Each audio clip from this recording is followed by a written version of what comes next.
ভালো থাকবো মা? আমি কি করে ভালো থাকবো মা?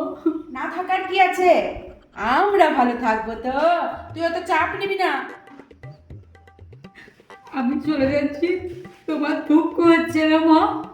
তোমার একটু দুঃখ হচ্ছে না? কষ্ট হচ্ছে তো, ওই বাড়ির লোকদের জন্য টেনশন হচ্ছে। হে ঠাকুর দেখো, তুমি এই বাড়ির জঞ্জাল ওই বাড়ি পাঠাচ্ছি, তুমি ওদেরকে রক্ষে করো ঠাকুর। বাবা কোথায় মা? আমার জন্য কি লুকিয়ে লুকিয়ে কাঁদছে?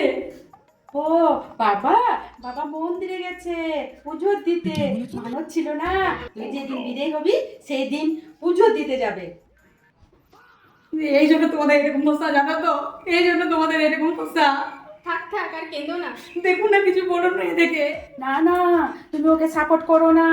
ওকে যদি তুমি সাপোর্ট করো না তো মাকে দেখবে দুদিন পরে এই বাড়িতে এসে থাকতে হচ্ছে। না না, যাবে কি? এখনো তোমার ঋণই শোধ করা কি হয়নি। বলো না, না না না, ওই ঋণ টিনের কোনো দরকার নেই, তুই শুধু এই বাড়িতে আসিস না। যা যা যা যা যা যা, তুমি বাবা ওকে নিয়ে যাও, নিয়ে যাও বাবা, নিয়ে যাও, তোমার মঙ্গল হবে বাবা, তোমার মঙ্গল হবে, যা যা যা। ও, ঋণ শোধ করবো? ঋণ শোধ করবো না তো, আমি আবার এসে বাড়িতেই খাবো। ওই দেখো, মেয়ের মুখোশ খুলে গেল। আমি জন্ম দিয়েছি, আমি জানি না? দেখবে এখনই লোকের সামনে দিয়ে দেবো, এই চটিটা খুলে মুখটা ঠিক রাখবি। চলো চলো, ওই বাড়িতেই চলো। দুর্গা দুর্গা দুর্গা দুর্গা। যতই বলো ডোনার মা, মেয়ে তো কান্না তো পাবে। ওর জন্য আমি কাঁদিনি, ওর শ্বশুর বাড়ির লোকগুলোর জন্য আমার কান্না পাচ্ছে।